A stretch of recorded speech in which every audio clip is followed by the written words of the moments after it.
Awake my heart. Angels eclipsed. Rabboni, which is to say, Master. John 20:16.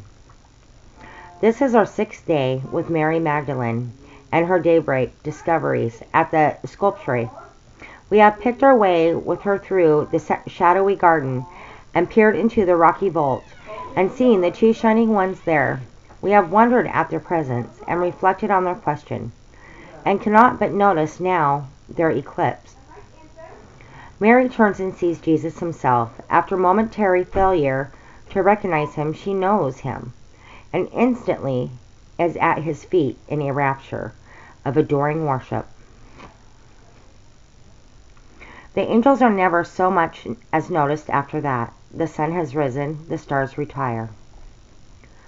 The Apostle John narrates the incident with deft artistry.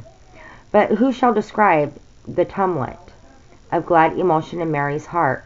Did ever brightest sunburst through blackest clouds compare? In one electric moment she is transported from abysmal grief to utter joy.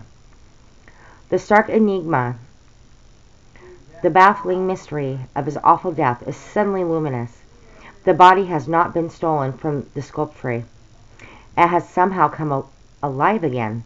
The Master has crowned all his miracles by coming back to life. Swift as lightning, her mind flashes back over the bygone, his faultless character, guileless life.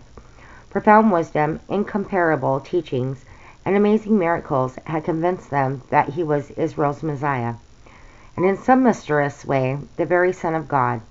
Then suddenly, on being seized, he had seemed strangely helpless against his evil persecutors. They had rudely shamed him and crucified him on Golgotha, a place reeking with the blood of executed criminals. Oh, the agony of it!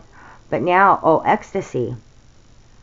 He really lives again. Verily, it is his voice that Mary now hears.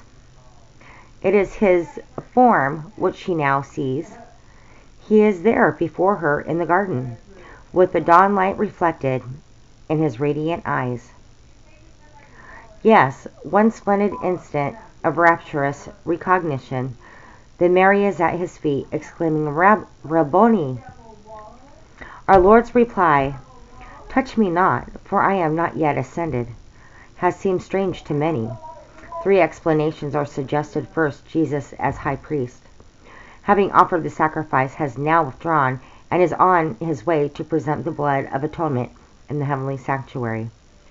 As typified in Leviticus 16, we have looked up Leviticus, however, and there is no parallel besides. Why should Jesus sidestep to tarry in the garden and appear to Mary, only to forbid her to touch him? Second, it is supposed that Jesus meant Mary now to know him no longer after the flesh, but in the sense of 2 Corinthians 5:16. This, however, is contradicted by Matthew 29. They held him by the feet and worshipped him. Surely the simplest explanation is the true one, that our Lord meant sympathetically, you need not cling, dear Mary, as though I were about to elude you. Have no fear, I am not yet ascended to my Father. The Greek word translated touch would be better rendered in our text as cling. For 40 days, yet Jesus was to eat and drink with them. Acts 10:41. Moreover, although he now has ascended, he still lingers in our gardens of sorrow and prayer outwardly, unseen but inwardly real, transforming them into gardens of sanctifying discovery. He that loveth me shall be loved of my Father, and I will love him, and will manifest myself to him. John 14:21.